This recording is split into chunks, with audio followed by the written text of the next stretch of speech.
Shalom, Bapak Ibu Saudara yang dikasihi Tuhan. Hari ini hari Kamis, 2 Oktober 2025. Kita masih dalam pembahasan Seminggu bersama Hagai.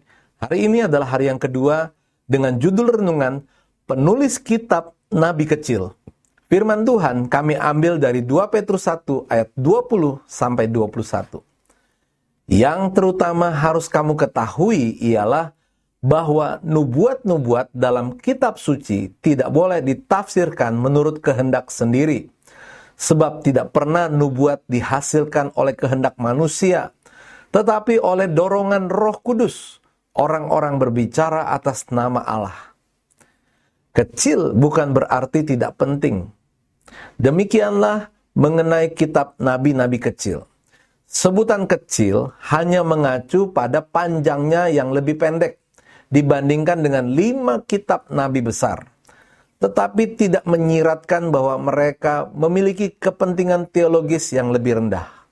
Masing-masing kitab pendek ini memberikan gambaran sekilas mengenai kondisi spiritual dan sejarah Israel, menantang kehidupan yang tidak benar melalui para nabi yang dipanggil untuk berbicara atas nama Tuhan. Kitab nabi-nabi kecil terdiri dari 12 kitab. Salah satunya adalah kitab Hagai.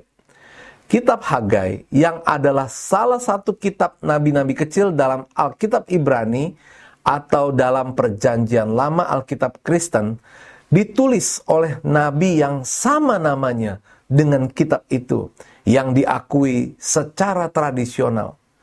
Kitab ini ditulis sekitar tahun 520 sebelum Masehi.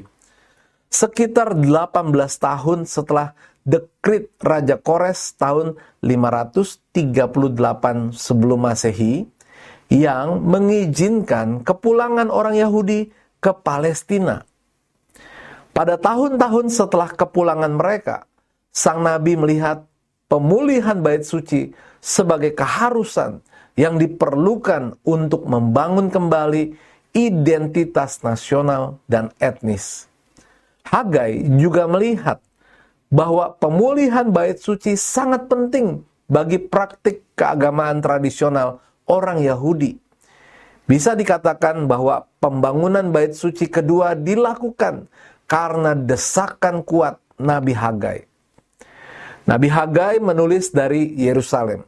Gaya penulisan kitab Hagai yang ringkas dan lugas telah membuat beberapa sarjana percaya bahwa kitab ini merupakan ringkasan dari karya yang lebih panjang dan lebih terperinci yang telah hilang sejak saat itu. Sementara beberapa sarjana yang lain menjelaskan bahwa Nabi Hagai memakai orang lain atau seorang juru tulis untuk menulis pesan-pesan Tuhan yang dia terima. Bagaimanapun prosesnya, yang jelas, Nabi Hagai tidak menulis berdasarkan kehendaknya sendiri. Sebagaimana dikatakan di dalam 2 Petrus 1 ayat 21, yaitu bahwa tidak pernah nubuat dihasilkan oleh kehendak manusia, tetapi oleh dorongan Roh Kudus. Orang yang belum percaya banyak yang menghina dan merendahkan Alkitab orang Kristen. Namun kita harus bersikap sebaliknya, menjunjung tinggi Alkitab yang adalah firman Tuhan. Termasuk ketika kita menafsirkan Alkitab, tidak boleh sembarangan, tidak boleh menurut kehendak sendiri, tetapi menurut tuntunan Roh Kudus. Bisa dibaca 2 Petrus 1 ayat 20. Hal yang bisa diteladani dari Nabi Hagai adalah kesediaannya menjadi firman Tuhan sebagai tulisan yang bisa dibaca dan berguna bagi banyak orang, terutama bagi bangsa Israel.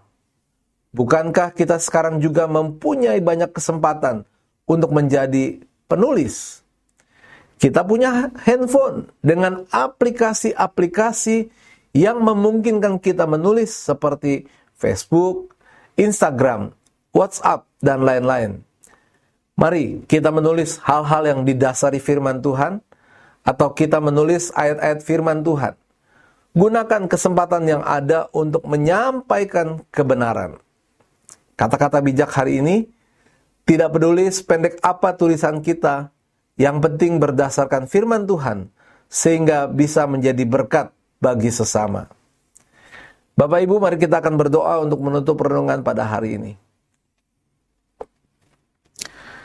Tuhan, beriku keberanian dan hikmat-Mu untuk menulis pesan-pesan-Mu yang aku dapatkan dari Alkitab pada semua aplikasi di handphone yang aku punya.